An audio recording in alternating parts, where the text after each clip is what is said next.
Hey guys, this is War Machine 395 here with a video review, this time of the high-grade Universal Century Zaku I.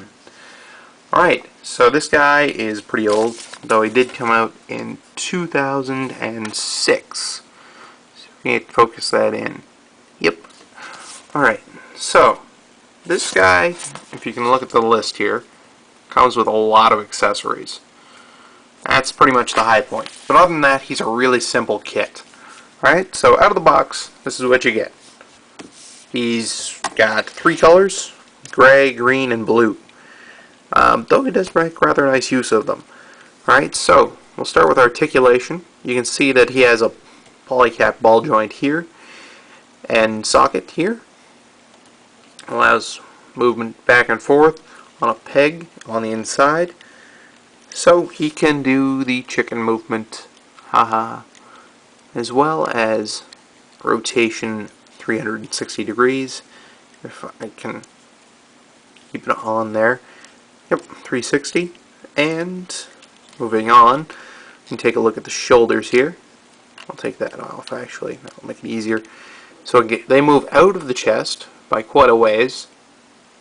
And other than that, they can move up about 90 degrees, down by its sides, and rotate just underneath the shoulder, bend almost a full 180, is fairly well for articulation, and a ball joint here at the wrist allows it to do the usual, right? And on this piece of shoulder armor there is one polycap, so it slides on and it hinges up and down basically to max about there. It's pretty good. Alright, and we'll keep going. The torso and move a little bit here, not a lot, just a little bit. And the side skirts can come out, they're independent, and the front skirts are together.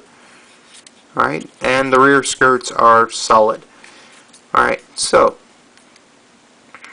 the crotch is not like our newest kits.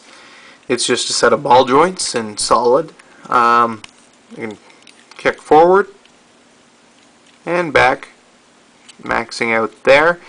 And the knees bend that much, a little better than 90, so that's pretty nice. And the ankles are a little different again, so you can ball joint on a hinge joint on the inside, so you can kind of see the hinge if I move it down like this. And the ball joint is down there, as well as there's a little tiny bit of heel movement here too.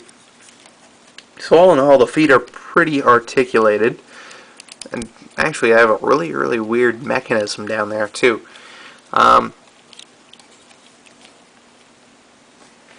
Alright, so we'll take a look at the heap of accessories that it comes with right away. Very much like the Bazooka, you have a Panzerfaust, or Sturmfaust is what they term it as on the manual. You have the spike shield. So you see this on your other Zakus, except for this one has the spikes on it. It's kind of neat. Alright, and your Sturmfaust is pretty cool in the sense it can plug into the backside of the shield.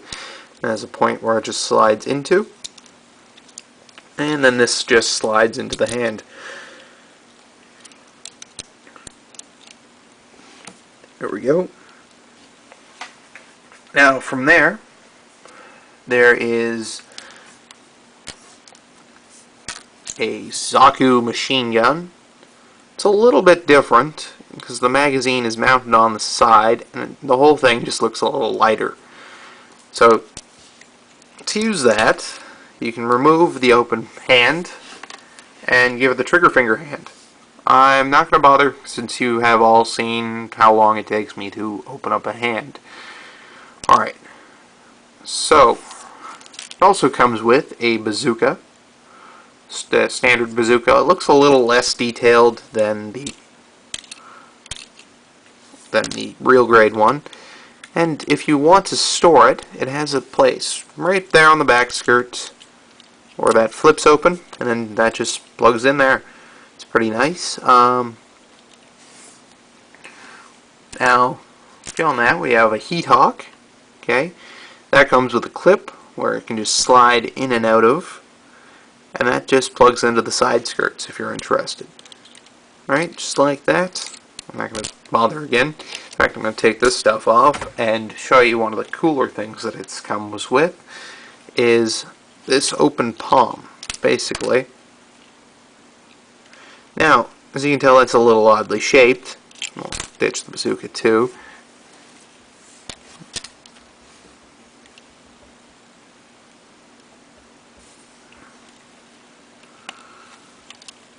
So you can do this pose. Now, if you have watched the original TV show from Gundam, right? You know that the guy piloting the Zaku I tries to get into a fist fight with the RX-78 right when the show begins. So it's like a couple episodes in, and this guy tries to get in a fist fight with a Gundam, right? It's interesting. Needless to say, the Gundam wins, and anyway, there's a couple more accessories, just one or two, that aren't of extreme importance, but they're still pretty neat that they give them to you. See that middle part of the head, you can swap out for one with a command antenna, and there's this panel right here on the shoulder, which is a little tough to remove, where you can take this chunk of gray plastic, which is really two parts. You can rotate up and down like that, and it helps hold the bazooka a little bit better. It's on the shoulders. Alright. Okay, and that's pretty much it for the Zaku. It's got a massive heap of accessories, like I said earlier. Sternpaw spike shield, bazooka, Zaku machine gun, heat hawk. Oh. It actually has two trigger finger hands, one for the bazooka and one for the machine gun. This green panel that I just took off, I'll probably put it back in later. And of course the top of the helmet again. As well as one more open hand, which you can swap out for this one. Make it look like he's... Alright. So that's the Zaku I in a nutshell. And we're going to try moving on to the size comparisons real quick.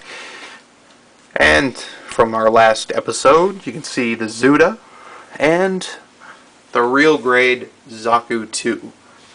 Alright, so I'll leave it to you guys to guess what I'm doing with these two. And that's it. I'll see you at the next review, guys.